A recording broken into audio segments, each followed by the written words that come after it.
नमस्कार दोस्तों, स्वागत है आप सभी का हमारे YouTube चैनल स्टडी पॉइंटर्स में। और कैसे हैं आप सब? आशा करते हैं कि बहुत ही अच्छे होंगे और आपकी तैयारी बहुत ही अच्छे से चल रही होगी।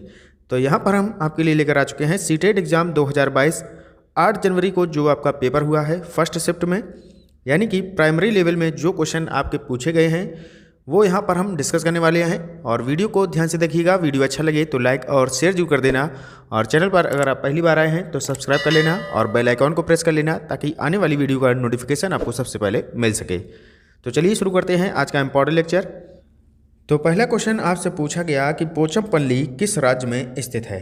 तो ये है आपका तेलंगाना राज्य में, और तेलंगाना राज्य के नलगोंडा जिले में ये आपका पाया जाता है पोचमपल्ली गाँव। अगला क्वेश्चन आपसे पूछा गया मिजोरम का लोक नृत्य क्या है? तो ये क्वेश्चन फिर से रिपीट हुआ है। तो मिजोरम के जो लोक नृत्य हैं उनमें से है आपका चिराव, खल्लम और चैलम जो है ये प्रमुख लोक नृत्य हैं। नेक्स्ट क्वेश्चन आपका मैप से पूछा गया कि अहमदाबाद के सापेक्ष दिल्ली जो है वो किस दिशा में पड़ता है? तो ये पड़ेगा आपका उत्तर पूर्व दिशा में। बहुत ही सिंपल क्वेश्चन है, सभी को आ गया होगा। अगला क्वेश्चन आपसे पूछा गया वीवर पक्षी को लेकर। तो ये क्वेश्चन भी आपका रिपीट हुआ है। वीवर पक्षी के घोंसला को लेकर यहाँ पर क्वेश्चन पूछा गया। तो इनका जो घोंसला होता है वो टहनी के सहारे हवा में लटका हुआ होता है, और ये जिस स्थान पर घोंसला बनाते हैं वहाँ पर जो है गन्ने की फसल और ज्वार की फसल ज़्यादातर पाई जाती है। और जो है अगर देखा जाए तो घोंसला बनाने की जो जिम्मेदारी होती है वो नर पक्षी की होती है। तो ये भी बात आपको पता होनी चाहिए। नेक्स्ट क्वेश्चन आपसे पूछा गया कि लिखने में अक्षमता। तो ये हो जाएगा डिसलेक्सिया। बहुत ही सिंपल है। अगला क्वेश्चन आपका हिंदी में पूछा गया था कि पुरुषार्थ संधि विच्छेद। यहाँ पर पूछा गया था कि पुरुषार्थ में कौन सी संधि होगी? तो ये हो जाएगा इसका संधि विच्छेद पुरुष धन अर्थ, यानी कि दीर्घ स्वर संधि यहाँ पर हमारा राइट आंसर हो जाएगा। चलते हैं आगे। अगला क्वेश्चन आपसे पूछा गया था कि केंद्र शासित प्रदेश टोटल भारत में कितने हैं? तो ये 8 हमारे जो हैं इस समय वर्तमान में केंद्र शासित प्रदेश हैं। कौन कौन से हैं उनको यहाँ पर देख लीजिएगा। एक तो है आपका जम्मू कश्मीर, दूसरा है लद्दाख, फिर आएगा आपका चंडीगढ़, फिर उसके बाद आ जाएगा चौथे नंबर पर दिल्ली, और यहाँ पर दिया गया है दमन दीव और दादरा नगर हवेली, इनको मिलाकर एक कर दिया गया है।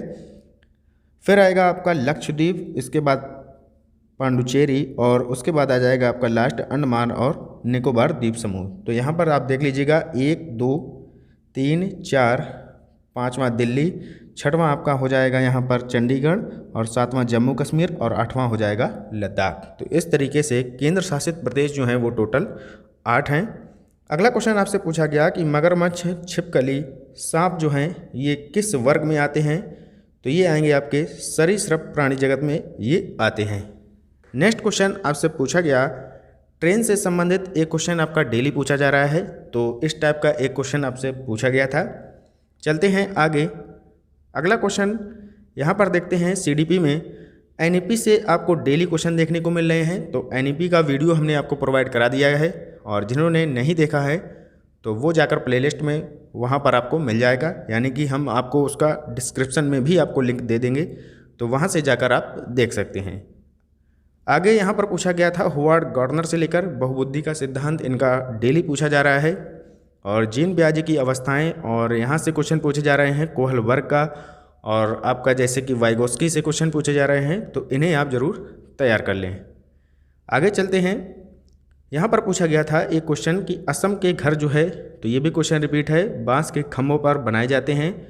नेक्स्ट आया था कि कश्मीर के घर, इस टाइप से भी आपको यहाँ पर ऑप्शन में दिया था। तो कश्मीर के जो घर होते हैं वो यहाँ पर आपको इमेज दिख रही होगी, और यहाँ पर देखा जाए तो ये लिखा है कि पत्थरों को काट कर एक के ऊपर एक ये पत्थर रख कर ये घर बनाए जाते हैं, और पत्थरों के ऊपर जो है मिट्टी की पुताई की जाती है, और लकड़ी का भी इस्तेमाल किया जाता है।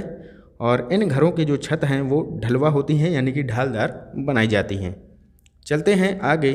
अगला क्वेश्चन आपको पूछा गया अलबरूनी से लेकर। तो बात करें अगर अलबरूनी की, तो इनका जो है जन्म आधुनिक उज्बेकिस्तान में स्थित ख्वारिज्म में हुआ था, और ये हुआ था सन 1973 में। और ये जो है फारस का एक प्रसिद्ध विद्वान था, जो कि महमूद गजनवी के भारत आक्रमण के दौरान उसके साथ आया हुआ था। और यह पहला मुस्लिम लेखक था जिसने भारत की संस्कृति और परंपरा के बारे में व्यापक अध्ययन किया है। तो ये बात आपको पता होनी चाहिए अलबरूनी के बारे में। चलते हैं आगे। तो अगला क्वेश्चन आपसे पूछा गया था हिंदी में प्रायोगिक में कौन सा प्रत्यय है, तो यहाँ पर हो जाएगा इक प्रत्यय। तो बहुत ही सिंपल क्वेश्चन था ये। सेम आपको इसी टाइप के प्रत्यय देखने को मिल रहे हैं डेली। जैसे कि कभी पूछता है कि आकर्षित में कौन सा प्रत्यय है, तो वहाँ पर हो जाएगा आकर्षित में इत प्रत्यय। और यहाँ पर पूछा गया कि प्रायोगिक में कौन सा प्रत्यय है, तो यहाँ पर हो जाएगा आपका इक प्रत्यय। अगला क्वेश्चन आपका पैसेज में पूछा गया था कि पैसेज के अंदर पूछा गया था कि धात्री शब्द का अर्थ क्या होगा, तो ये हो जाएगा धारण करने वाली। और एक था दात्री शब्द का अर्थ क्या होगा, तो ये हो जाएगा देने वाली। तो इस टाइप से आपके काफ़ी सिंपल क्वेश्चन यहाँ पर हिंदी में देखने को मिल रहे हैं। तो ये था आज का हमारा इम्पॉर्टेंट डिस्कशन। तो मिलते हैं नेक्स्ट वीडियो में, तब तक के लिए good bye, have a nice day, जय हिंद जय भारत।